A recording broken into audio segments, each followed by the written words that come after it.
Dave, it's a big week for me this week. Well, it's a big week for many people. It's my wedding anniversary today, which means it's 2 days from Independence Day. Most people date things according to Independence Day. I date Independence Day according to my your anniversary. To my anniversary. This is probably one of those phrases that has become almost cliche and meaningless because it gets used too often. And I must say it because it's true. Recalling, recollecting, remembering the ideas enshrined in the Declaration of Independence. That's why we celebrate Independence Day on July 4th. That was the day that the Continental Congress approved the Declaration of Independence. I think remembering those ideas enshrined in that document are more important than ever. And, it's maybe worth kind of just refreshing real briefly there the history, because that document is really unique in the world. In a way, it was unnecessary. The Continental Congress had passed a resolution drafted by Richard Henry Lee 2 days earlier on July 2nd, 1776, which officially announced separation, that these colonies are and of right should be separate from Great Britain. And so in a way, the legal work, this gets into really goofy areas of the law, right? Because these are rebels rebelling from a government. They're creating their own. But the point is, they did pass this, and from their point of view, this official recognition that they are no longer part of the British Empire. But they weren't satisfied with that, because that was just a statement of fact. We are separating ourselves. They wanted something bigger, more principled, more philosophic, explaining why they are separating, and perhaps more importantly, why the revolutionaries thought it was right, morally right, to separate from the British Empire. And so that's how we get the Declaration of Independence, declaring to the world, here are the principles of justice.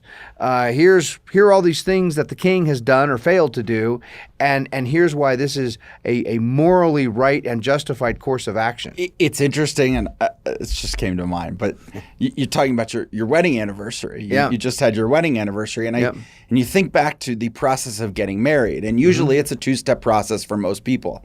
Usually you go to a courthouse or you go to the government office and you sign the paperwork, right? And technically you're married at that point, right? But then you have a ceremony with all of your friends and family, and that's when you get married, right? And you celebrate it with all your friends. It's kind of the same thing with the 4th of July, with the Independence Day, right? Very similar, yes. On the 2nd, they wrote their formal. This is okay. We are now independent from Britain. However, 2 days later, they actually had this huge momentous event where they all wrote, and they had this declaration written up, and they all signed it, and they said, okay, now it's official. We are declaring our independence. The Lee resolution is a very short little statement of independence. And it's interesting, no less of a figure in all that action than John Adams. He wrote to his wife, Abigail, that evening, on the evening of July 2nd. Right. He said, "Dear Abigail, this amazing thing happened. We adopted the Lee Resolution.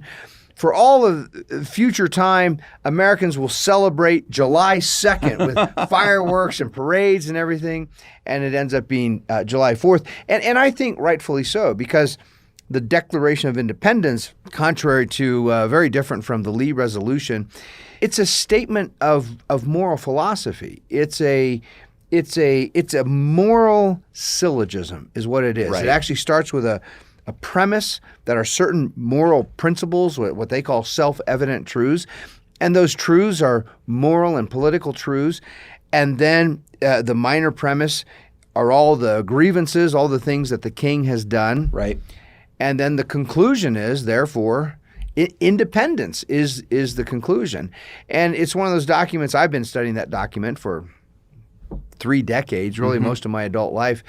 And precisely because it contains the ideas, the principles of justice, of the morally decent way human beings should treat other human beings, the morally legitimate purpose of government, that's all in there.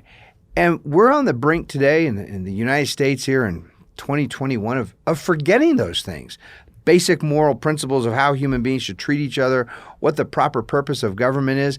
In fact, it reminds me, I was rereading the other day, Woodrow Wilson, a person we've talked about many times, Yep. One of the main architects of the progressive movement, very influential progressive mind. He gave a speech, this was either in 1911 or 1912, and it was to the Jefferson Club. And so he really focused his remarks on the namesake. You know, you have this club formed to honor Thomas Jefferson.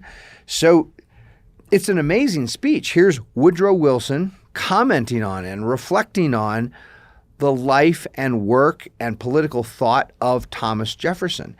And in the course of his speech, Woodrow Wilson said that we modern Americans, we don't even need to bother reading the preamble of the Declaration. Those phrases about the laws of nature, nature's God, the self-evident truths, unalienable rights, the proper purpose. Just skip all that. Right. What he thought was the most important, and he makes this very clear, the list of grievances in the middle, and here's why. He said, because this is what government is always about, particular challenges and complaints and problems.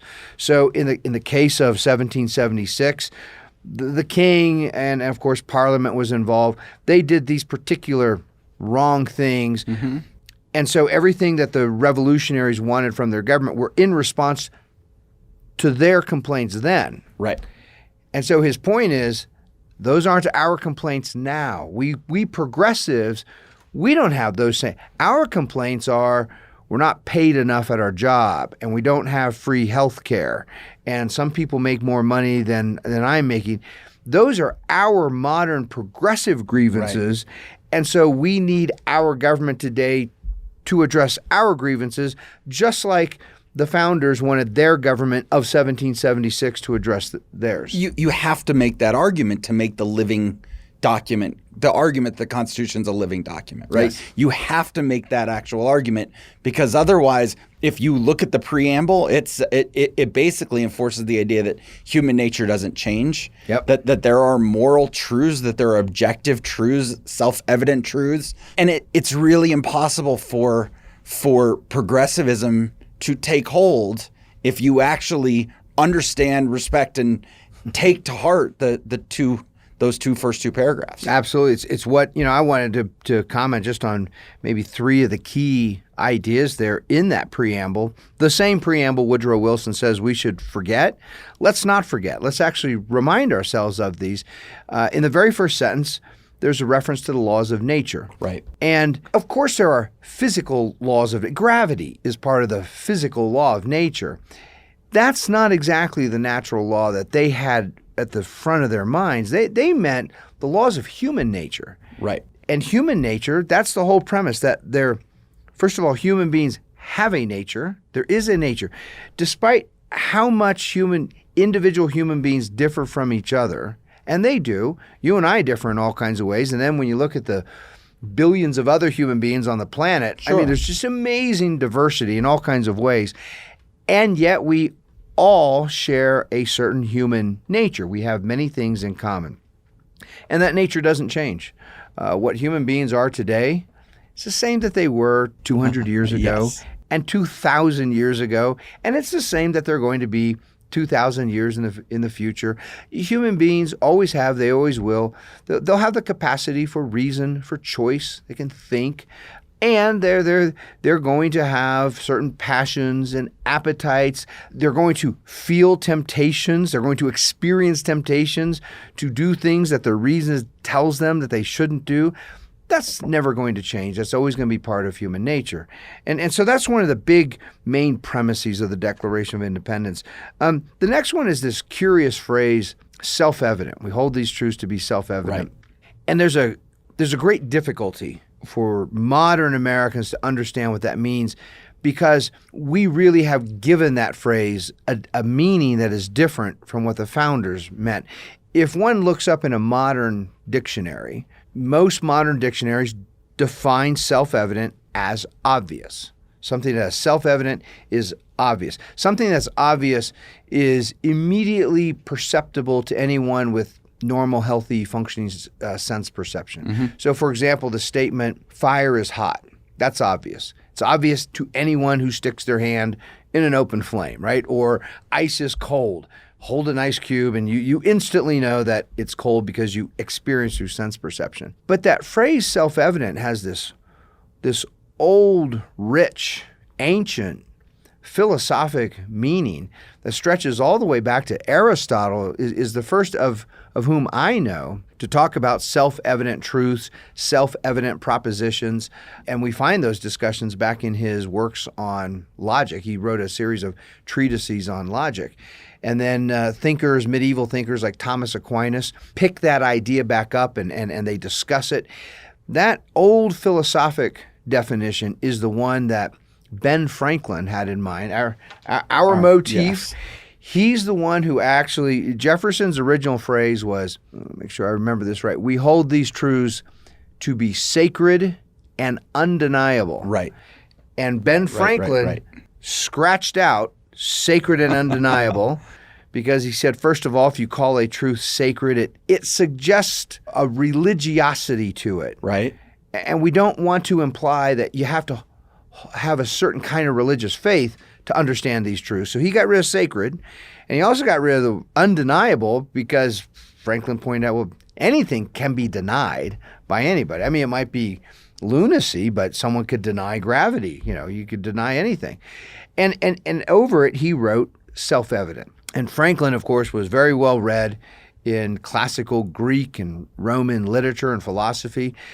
And so that ancient meaning of self-evident is a self-evident truth or a self-evident proposition is a statement, and the evidence of its truthfulness is contained in the terms of the statement. Right. So there is evidence that needs to be understood. It needs to be observed. We need to reason and reflect on the evidence in order to understand the truthfulness of the statement. But the evidence isn't external to the statement. It's in the terms. Look at the terms. Thomas Aquinas uses this famous example. The statement, man is a rational creature. He says that's a self-evident truth.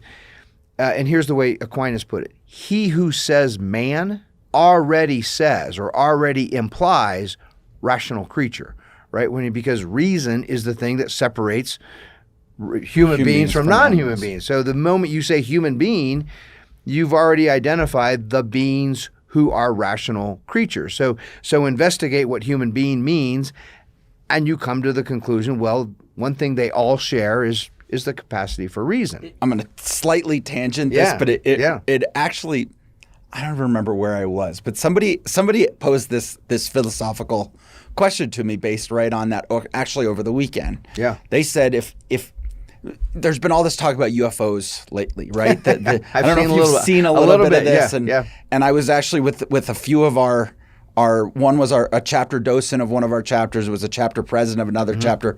We were sitting around having a couple of beers over the weekend, and somebody posed the question, if these were real UFOs, right, and aliens came down to Earth today, are they entitled to the same equal individual natural rights that we as human beings are?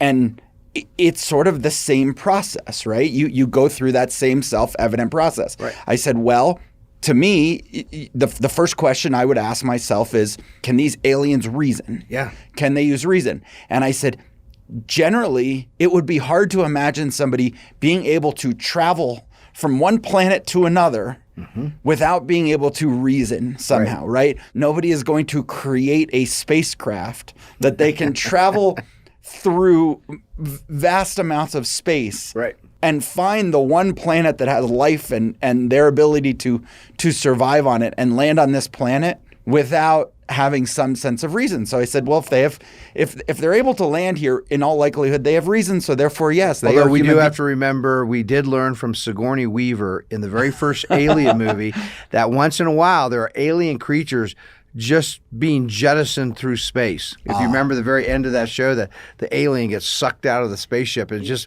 flying through space on its own. Is that like when we first sent mice into space? Yeah, that's right. So that's what what these UFOs are. They're just sending them out into the world with some animal from their own planet. But your bigger point, you're absolutely right. I will never forget sitting at an academic conference, and there was a scholar who was specialized in evolutionary biology, and she was pressing my teacher, Professor Jaffe, on this very same thing, and raised the question about gorillas, monkeys. Shouldn't gorillas have the same? Don't they have the same unalienable natural rights to life, liberty, property?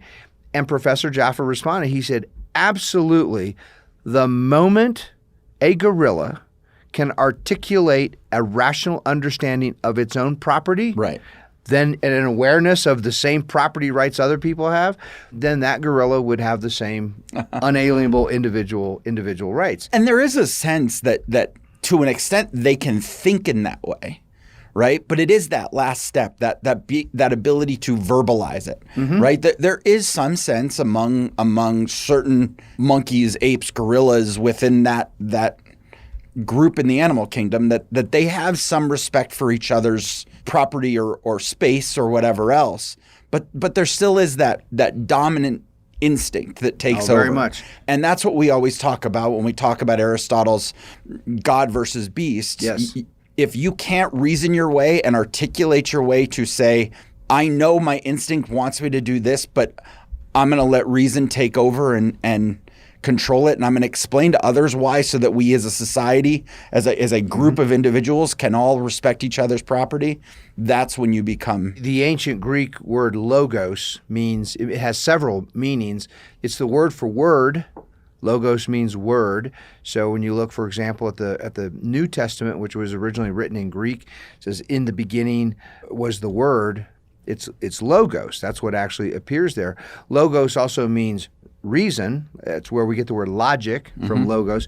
Logos also means articulate speech. Aristotle defines articulate speech as many animals can verbalize pain and pleasure.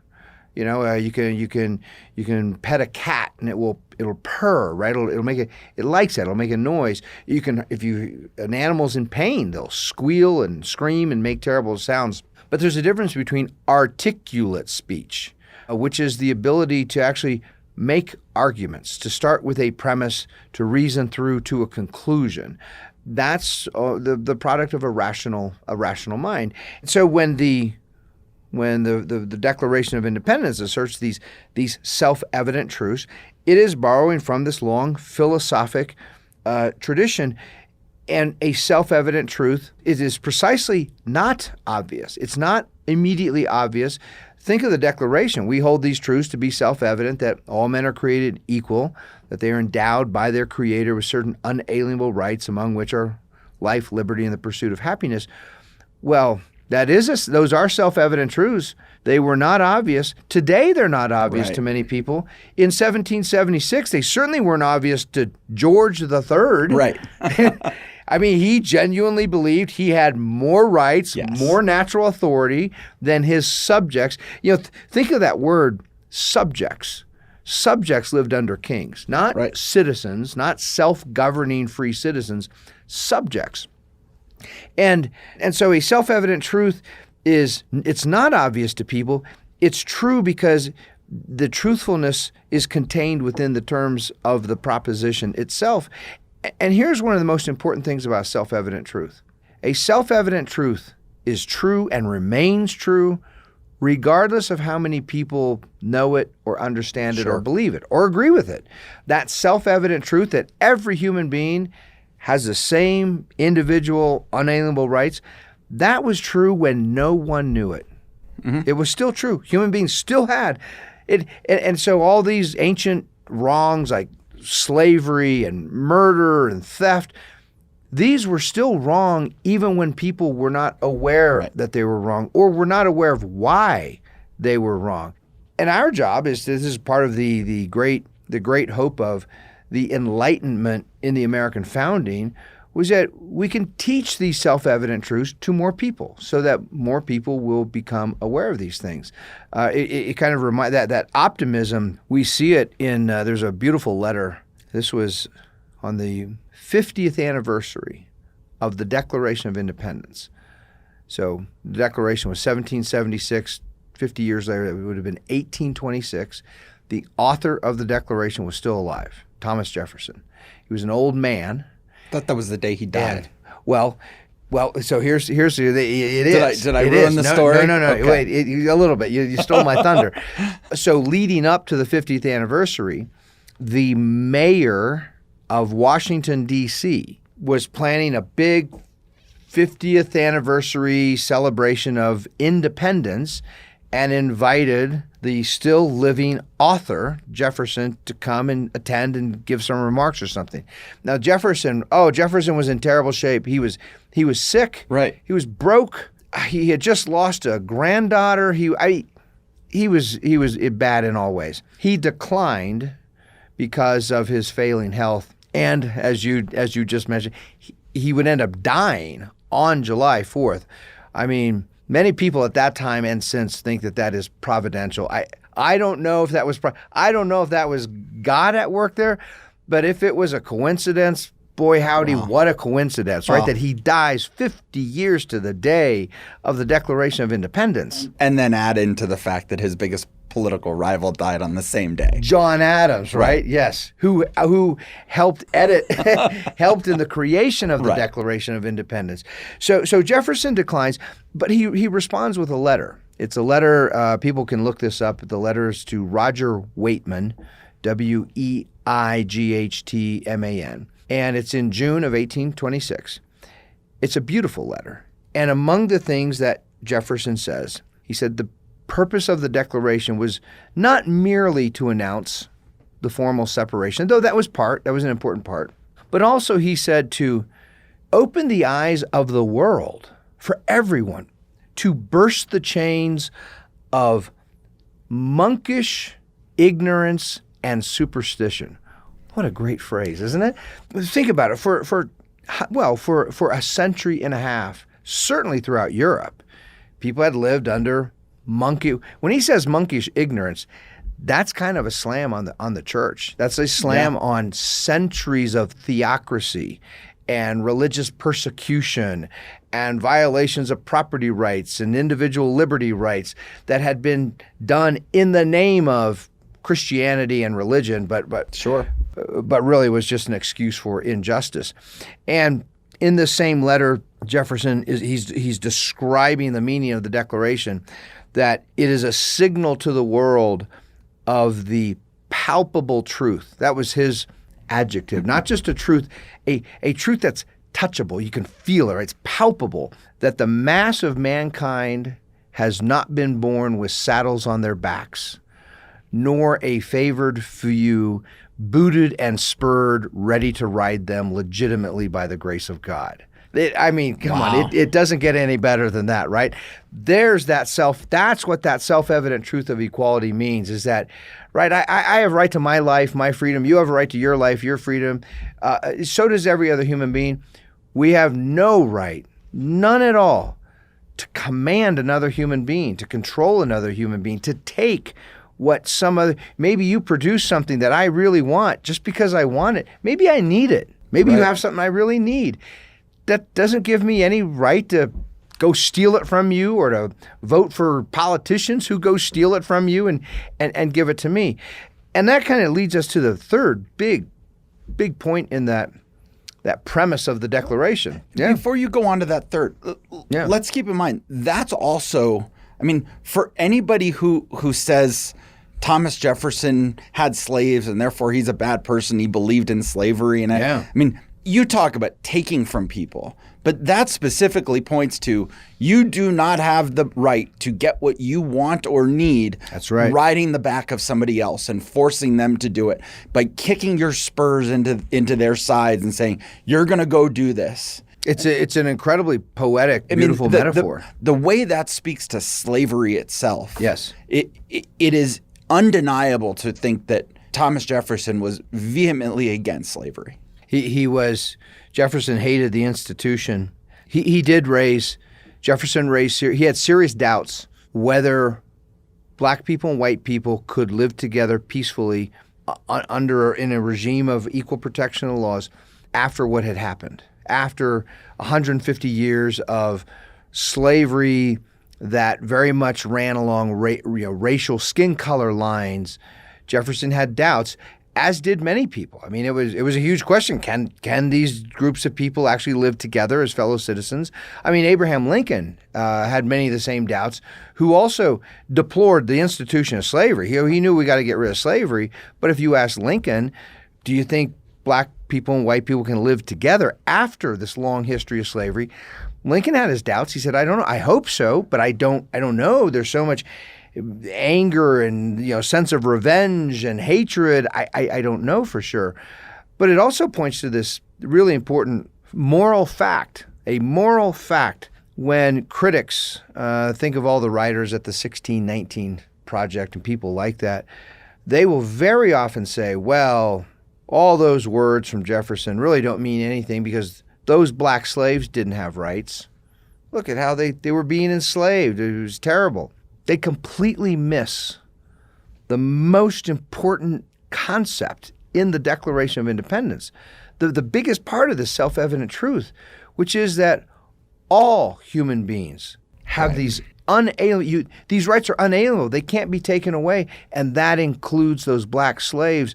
The fact that each slave had a natural, unalienable right to his or her own life, liberty, private property, free pursuit of happiness. The fact that each slave had those rights is what made slavery wrong. Right. Exactly. And people forget this. They just assume, well, slavery was terrible. I like to ask people why. Why was it terrible? Was it wrong? And Americans today will say, well, of course it was wrong. Well, why was it wrong? What made it? If a black man did not have any rights to his own life or liberty, then why is it wrong for some other man to claim to own him? Right. Slavery's only wrong if all men are created equal, if every human being has the same unalienable rights. And so what Jefferson did in penning the Declaration, he himself personally did not live up to those principles as best he could. He didn't. He failed in his personal life. He should have freed his slaves. He should have manumitted them, or he should have gone to greater lengths to manumit more, and he didn't. So he failed. And at the same time, the same man, Thomas Jefferson, sparked the greatest abolition movement in all of history. And so that's really I think that's the right historical judgment about Jefferson. He could have done more in his private life for the slaves that he personally owned, and he set a torch to this great anti-slavery movement that culminates 77 years later in Lincoln's Gettysburg Address as they're abolishing slavery. I think there's 2 points to bring up on that. And one, I want to focus on what you just said, and then I want to go back to something you said a few minutes ago. The first point about this being the greatest anti-slavery movement in history, the greatest abolition movement in history. Yeah. The critics of us, right? I even read this over the weekend. I think it came from a current congressman, said that the American Revolutionary War was fought. This is what a congressman said.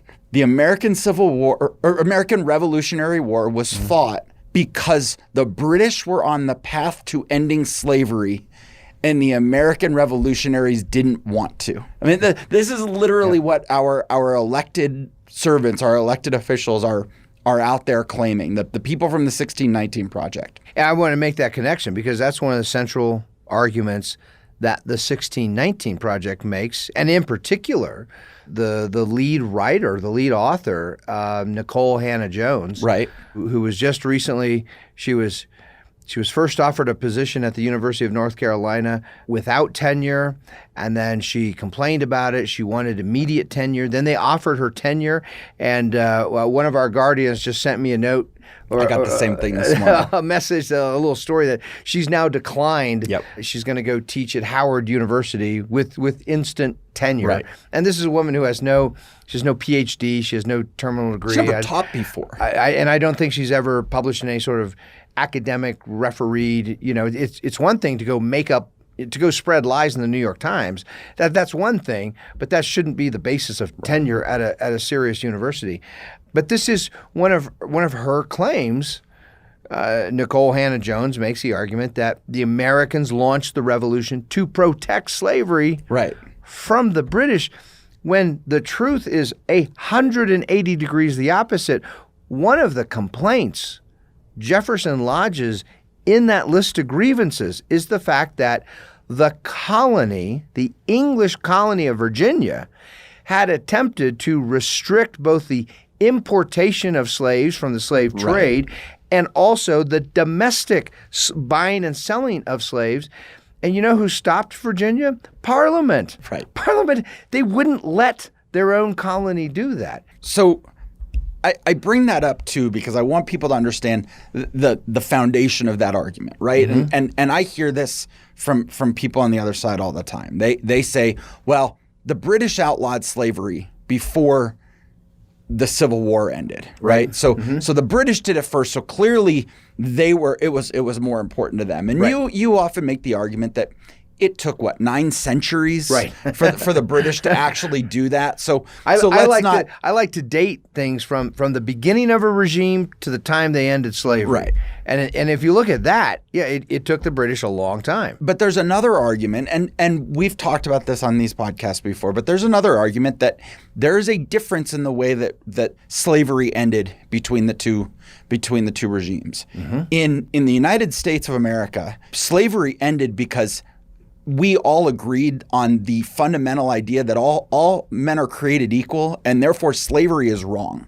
We said slavery is wrong. You can't have it, and we fought a war to fight for that. I just want to clarify. Not all. Certain Democrats in the South did not agree with that. They were enamored with the idea of race and racism. Sure. But the Americans, the Union Army, Abraham Lincoln, right, and those who supported the cause of the Union, they certainly believed that. But all of the people who signed the Declaration of Independence absolutely agreed to that, and that's who I meant. On the other hand, in Britain, where they ended slavery, and yes, they did it a few years before the Americans were able to fully eliminate slavery in the United States, they did it through toleration. They said, okay, you know what? We're just going to say that slavery isn't going to exist anymore. They didn't say it's wrong. They just said, the king just said, okay.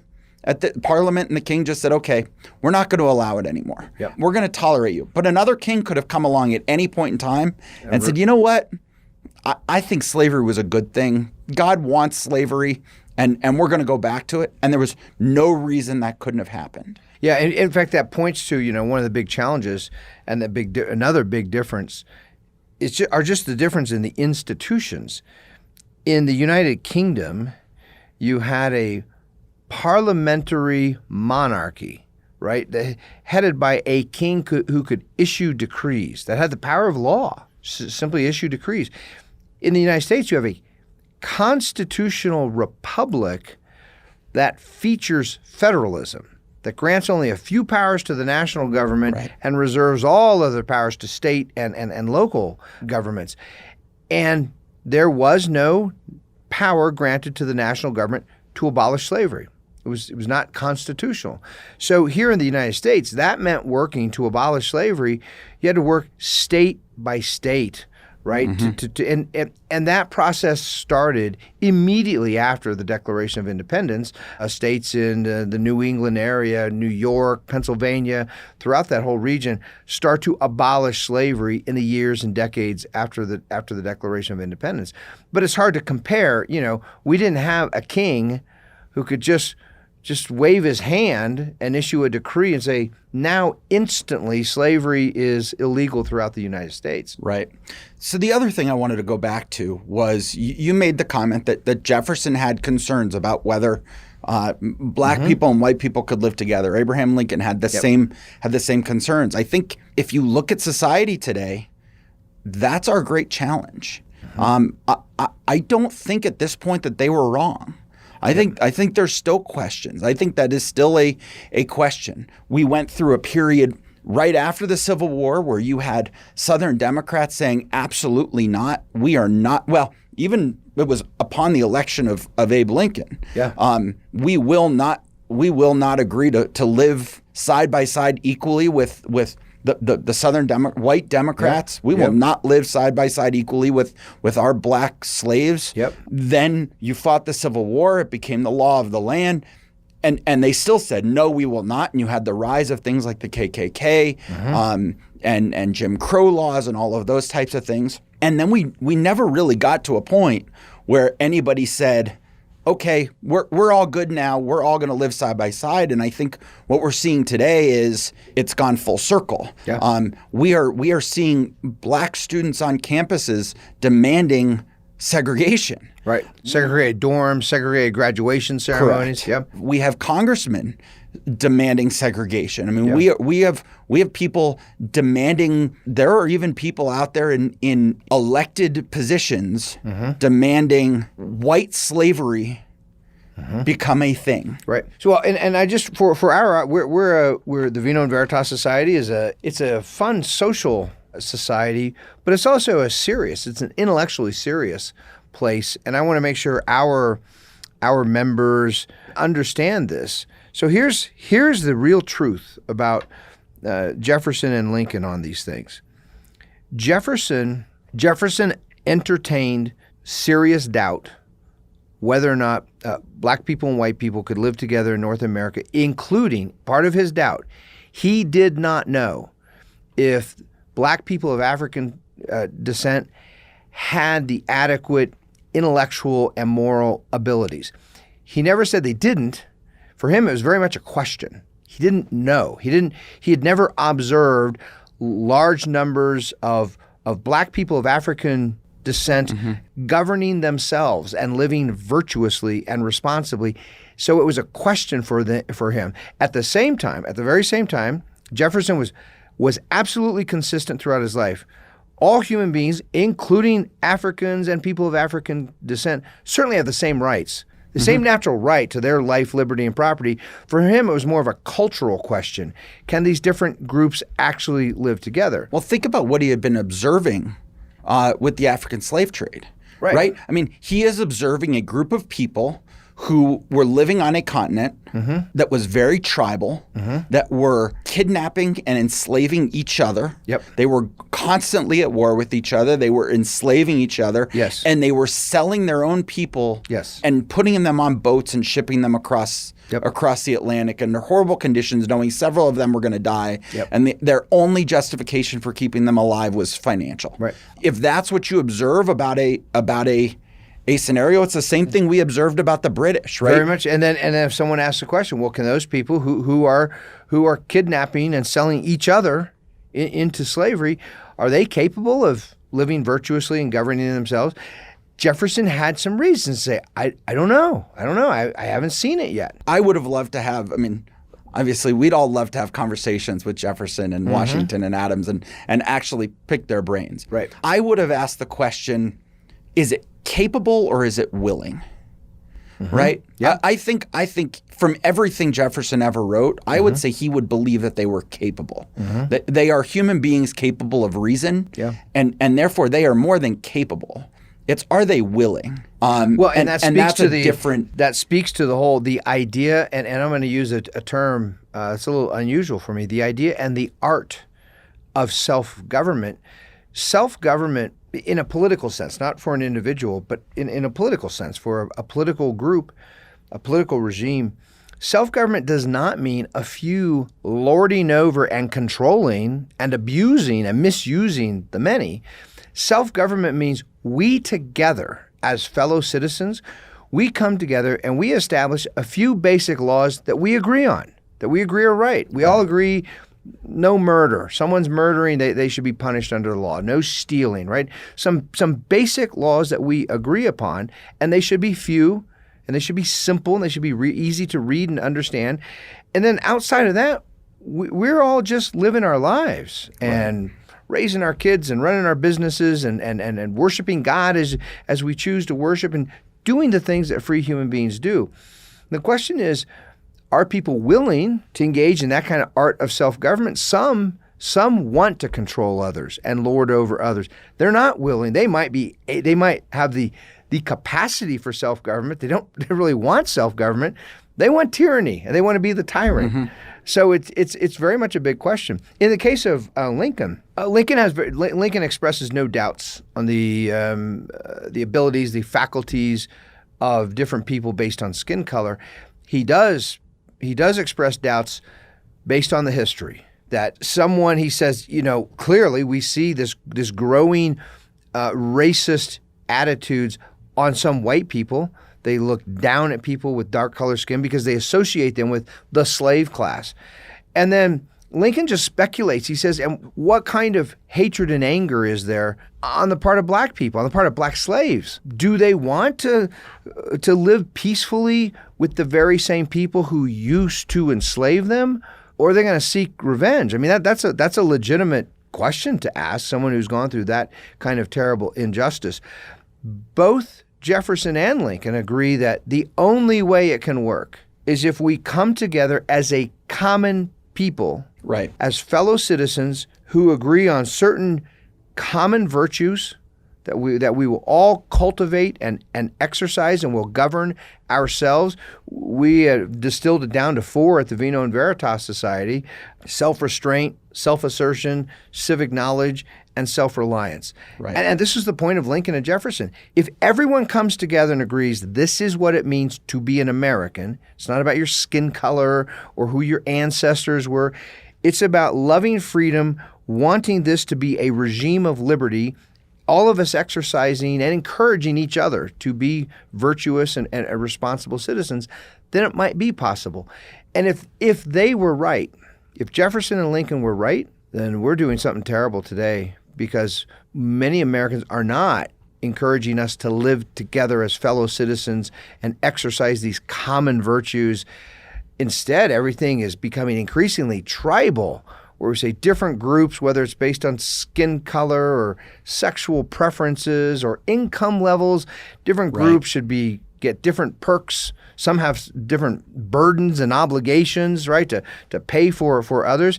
We're becoming increasingly tribal. And I think both Jefferson and Lincoln would look at us today and say, you modern Americans, you're going down the wrong path. You're going down the path of ancient tribalism. You're not going down the path of the ideas of the Declaration of Independence. We're starting to look more like Africa did. Yeah. Before, at the beginning of the slave trade. Yeah. And not merely in skin color. No, right? I'm not even referencing just skin color. The way people live. We live in tribes, and I'm only going to talk to my tribe, and I'm at war with every other tribe. Yep. You know, what's really interesting about all of it is you go back to those words you talked about with Woodrow Wilson when he said, ignore those two. The preface. That preface. Ignore those first 2 paragraphs of the Declaration of Independence. Yeah. When you get tribal like this, it's because you're ignoring what we can all agree on. You're saying there is nothing we can all agree on.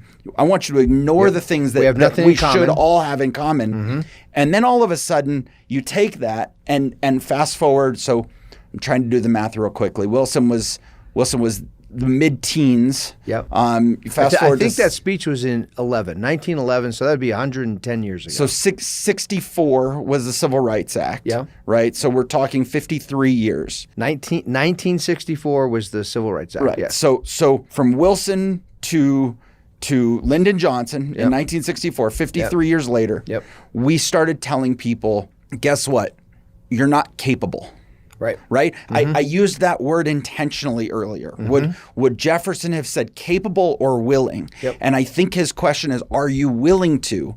Because I think anybody who hated slavery, anybody who would write that all men are created equal, that it's a self-evident truth, that all men have the right to their own property, their own person, their own freedom. Anybody who would say that would ask, are you willing to bear the responsibility of living the virtuous life, living the virtuous way that it requires to have those self-evident truths?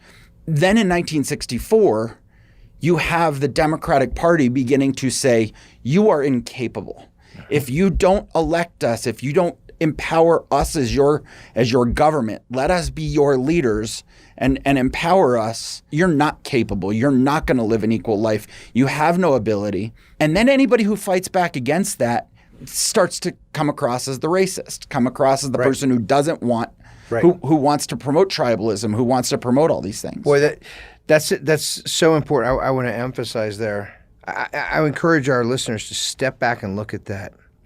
So you have this political class of progressives, and what they are saying is people with black skin, they're different. They're different. Mm-hmm. And they suffer all these challenges others don't, and they're not able. And therefore we mostly white progressives, we're going to give them things. We're going to give them some free things. We're going to add some points to their SAT scores when they apply to college, and we're going to market certain welfare programs directly at them, and also for their businesses if they can't possibly start a business on their own. So we're going to have special programs for new businesses started by people with black skin. We're saying they're different, they're inferior, they need help, they can't succeed without us.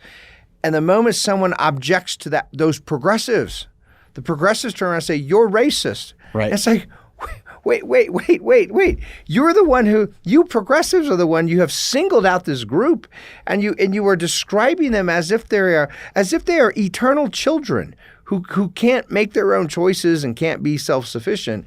And don't tell us that we're racist when you're the one being so demeaning to that group of people. And the fallout from that is just devastating. Yeah. The fallout from that messaging ends up leading to people hearing, well, okay, I don't want to be a bad person. I don't want to be a racist, so I'm going to give them special permission or special entitlements or special programs or special access. But at the end of the day, I still am going to think less of them, right? Mm-hmm. So that black student who got a 1550 on his SAT, we're going to treat it as a 1600. Right.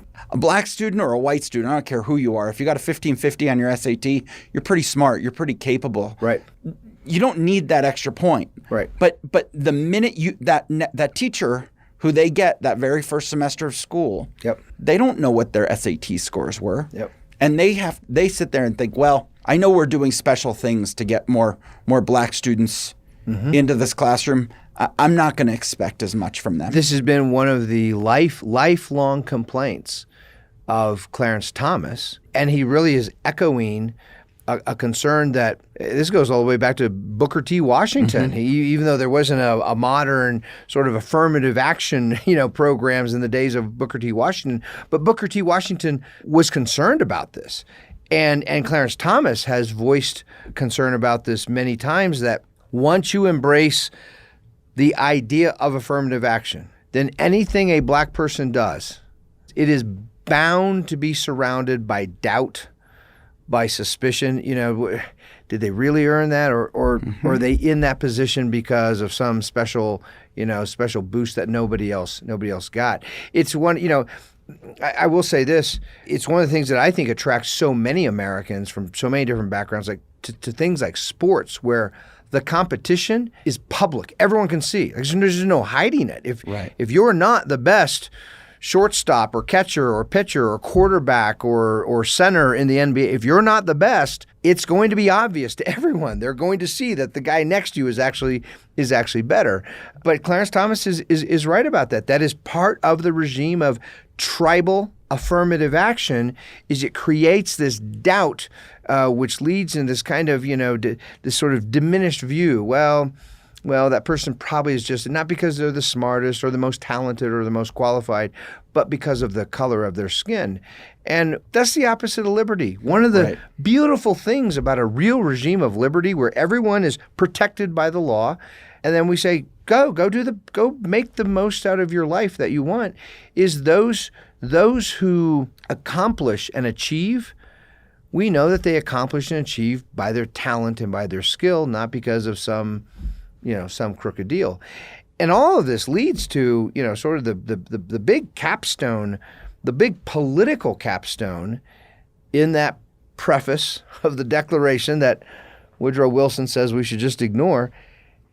And that is, so we have these We have human nature and the laws of nature, and we have these self-evident truths that all human beings always, everywhere, have unalienable individual natural rights, whether they know it or not, whether someone else is violating them or not, they have them. And those rights are what make wrongs wrong. Right. They're what make injustices unjust.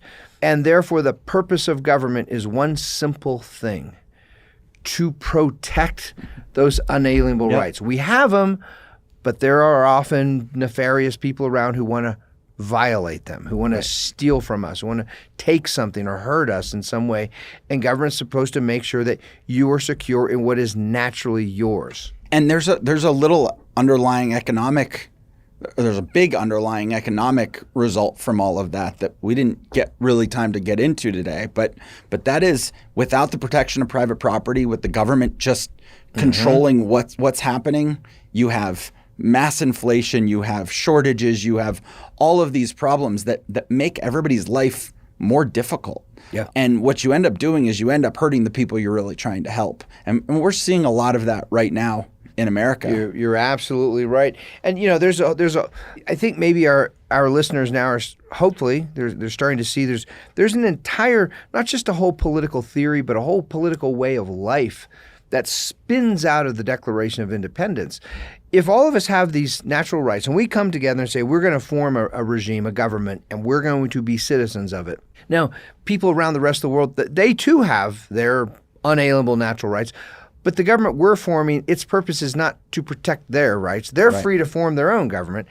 Our government, its purpose is to protect our rights. And it raises this great question, well, if we're going to form a government, how can that government be legitimate? Can it be legitimate?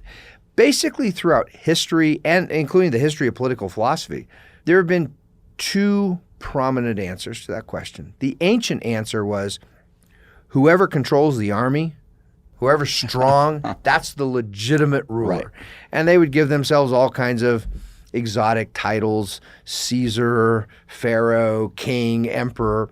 But their claim to rule really boiled down to they were the strongest. Right. I get to rule you if I can beat you up, and if I can't, if you beat me up, you get to rule me. Then along came this medieval doctrine of the divine right theory of kings. They said, well, the ancients were wrong. It's not based on power. It's based on God's will. The legitimate king is the man who God appoints to be king. Right. The problem there, of course, is discerning the will of God. Usually it was the most powerful church, which very often had its own army, and the priestly class would say, well, we did hear from God last night, and God told us that Dave is the new king, and therefore he's the legitimate government, and anyone who disagrees must be an atheist, must hate God because we have filtered the will of God. These Americans come along and they say, all of that's hogwash. The rule of the most powerful is not legitimate rule. The rule of divine right theory of kings is not legitimate rule.